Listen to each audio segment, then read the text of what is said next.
Il y a eu, dans ces dernières décennies, des gens qui ont parlé d'anthropo-cosmologie, notamment en Belgique, dans les années 70.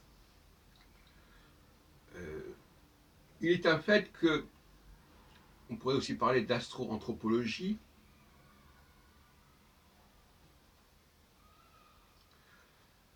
Il faut qu'il y ait un équilibre entre le domaine de l'astronomie et le domaine de l'anthropologie. Et rarement ça a été respecté. Je m'explique.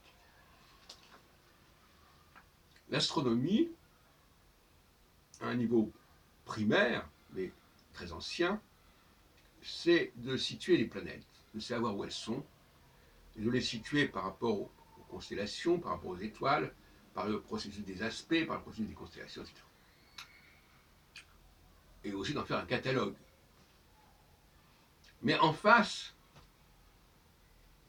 de quoi s'agit-il en face?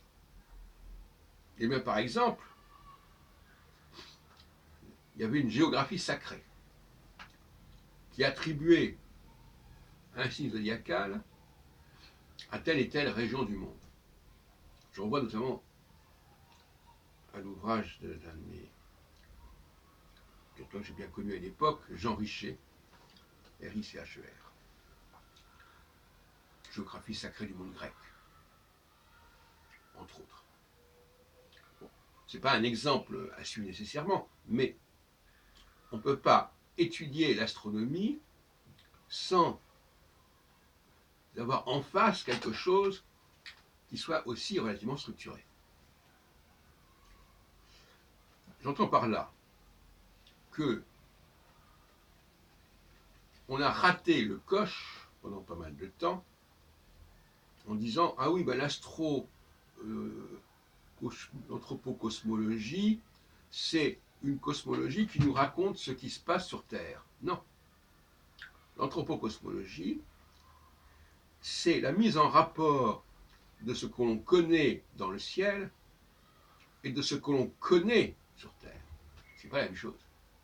Parce que ça veut dire que le travail de l'astronomie ne suffit pas à régler le problème. Il faut aussi une connaissance de la sociologie, de la psychologie.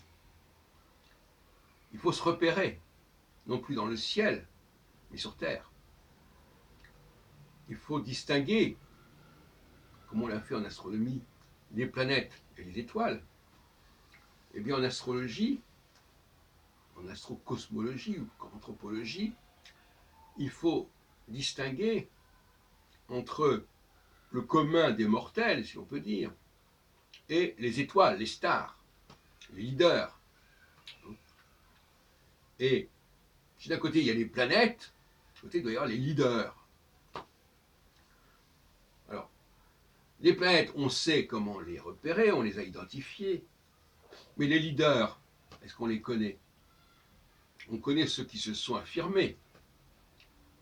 Bon, mais là aussi, dans notre société démocratique, ou même d'ailleurs dans le domaine dynastique, bon, c'est pas toujours très clair si c'est un vrai leader ou si c'est un leader qui a été fabriqué.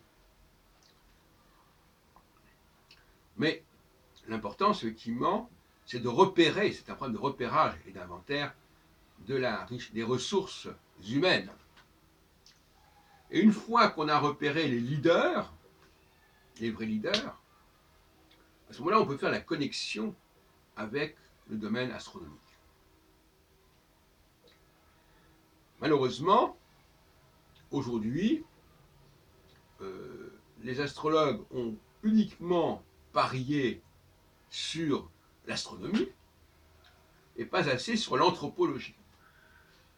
Ce qui fait qu'ils ont une astrologie hors sol, c'est qu'à le dire.